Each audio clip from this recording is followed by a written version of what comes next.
morning everybody, my name is Crystal, welcome to my YouTube channel. Good morning, Sunday morning and it's raining. Yep, it's raining right now here in Rochester, Great Britain.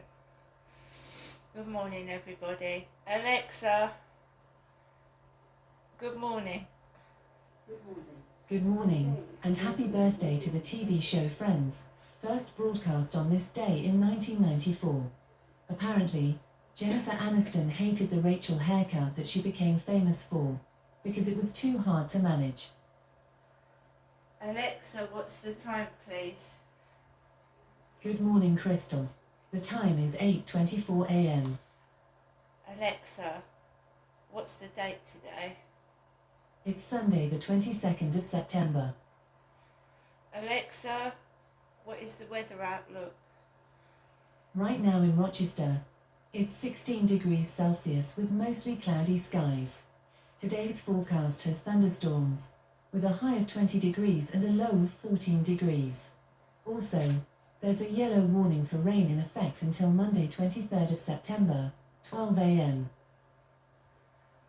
Yeah, I think we had a bit of a thunderstorm here last night. I went to sleep. Yeah, it got very warm yesterday evening. Alexa, can you tell me a joke?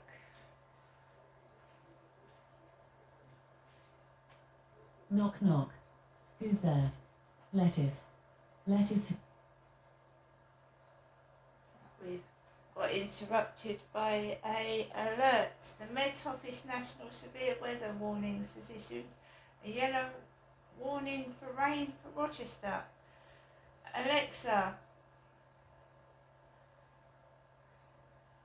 And the joke was, knock knock, who's there? Lettuce. Lettuce who? Lettuce in it's...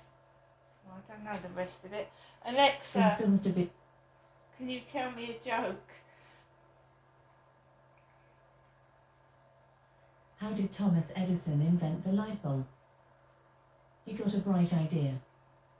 And Alexa, whose birthday is it today?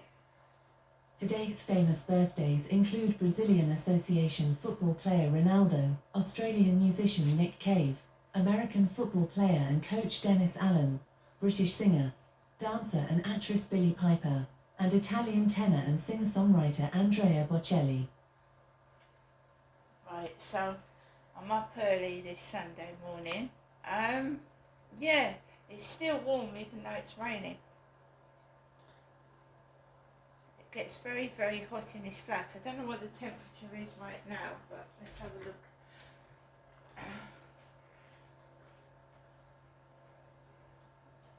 So even though it's raining, inside this flat, this flat is 22.5 degrees. So thunderstorms on the way by the look of it. Very hot for September. But no sunshine. There was sunshine yesterday, loads of it, and it was really, really, really hot.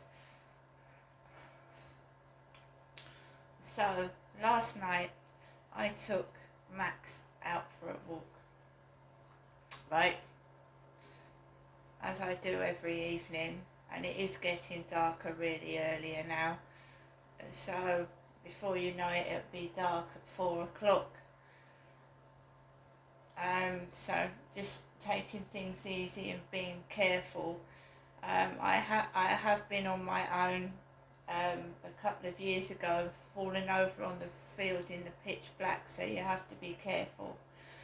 I came home, it had been relatively quiet inside this flat all day, so there was no children running across the ceiling, banging or yelling, nothing like that at all. In fact, they're due to do that on my birthday weekend, so that's next weekend, well, this weekend coming. So it's been quiet this weekend.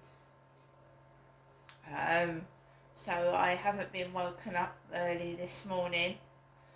I've got up at my usual time. My body clock gets me up around 8 a.m. And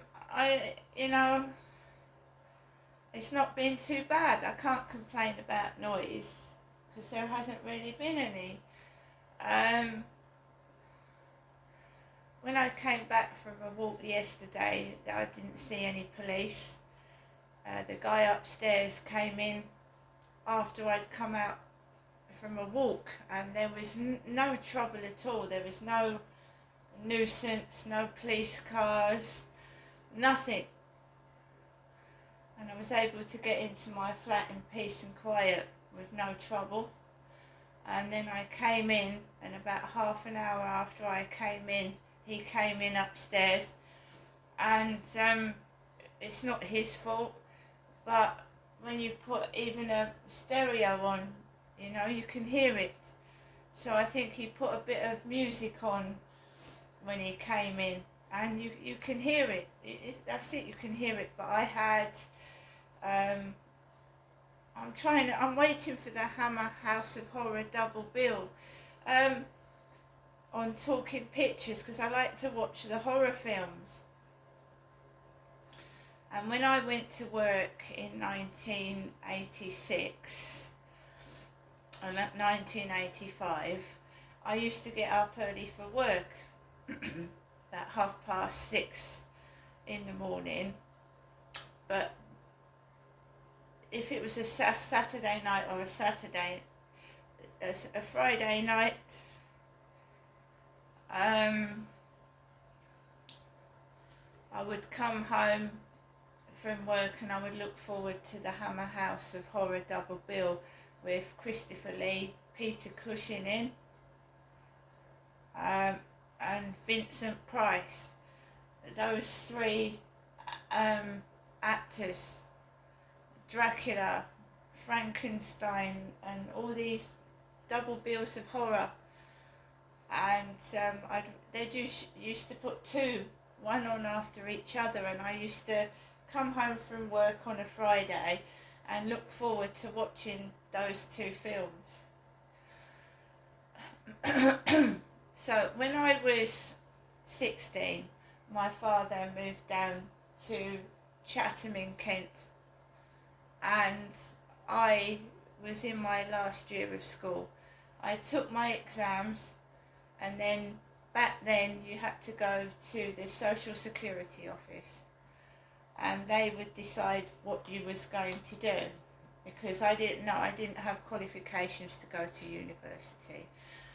So my dad ripped me away from my school when I was 16, and I was forced to go to work.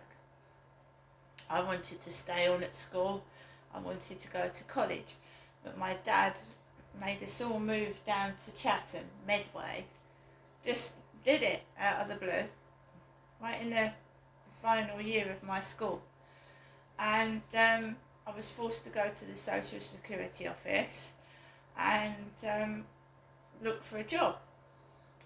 And back in the day, it was a youth training scheme. They put you on a youth training scheme, which was £17.50 a week for doing a full-time week's work. £17.50. And you had to do it. You had to. You had no choice. £17.50 was not a lot of money to do a full week's work for a young person. My dad required £10 rent off me for living with him, and I was left with £7.50. And this went on for quite a long time. Quite a long time. My father was a very cruel man. He made me go to a cash point and take that money out, and I had to pay. He said, you now treat your sister for something. He said, so I paid my £10 rent, and then he went, you now have to pay your sister. I said, pardon? He said, yes. You need to treat your sister to something. And that was all my money gone. So I was doing a full week's work for absolutely fuck all. Now that's cruelty. But it was allowed to go on. And it had been allowed to go on since I was a little girl. My dad used to turn the electricity off, turn the water off, hit my mother in front of me. And when my sister was born, he said, I'm going to treat your sister differently to you. He said, you're going to get nothing. I'm going to give your sister everything. And then we're going to see who turns out the better. So we were an experiment. Me and my sister was an experiment for my dad. An experiment. See which one turned out the best. And my sister died, aged 36 years old. And he did, he gave her everything. Anything she wanted, she could have it. And I had nothing. My father gave me no money. As you can see, it's my mum that pays the taxis up there.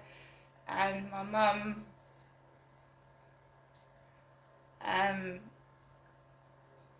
she gets me a takeaway. My father, when I went up to see my mum and dad, he'd paid a taxi fare home. I think he realised when he got older that I was the strongest of them all. And he didn't crush me. He never crushed me. And I think he got fed up towards the end of his life. He told me to fuck off.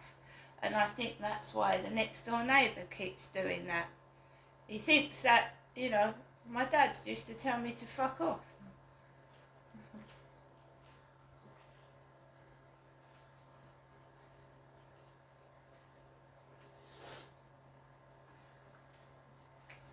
So me and my sister were an experiment.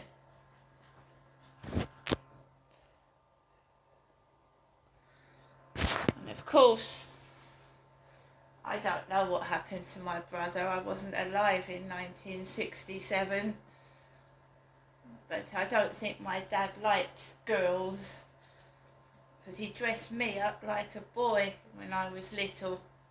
And I had women coming up to me saying, oh, your little, they'd say to my dad, oh, you've got a nice little boy with blonde hair there. And I was a little girl with blonde hair, but my hair was all crop short, and I used to be dressed in flared trousers that looked like boys' trousers. Because my brother died in 1967, I was born in 1968, and I think they wanted to replace him, and they thought dressing me up like a little boy helped. I don't know.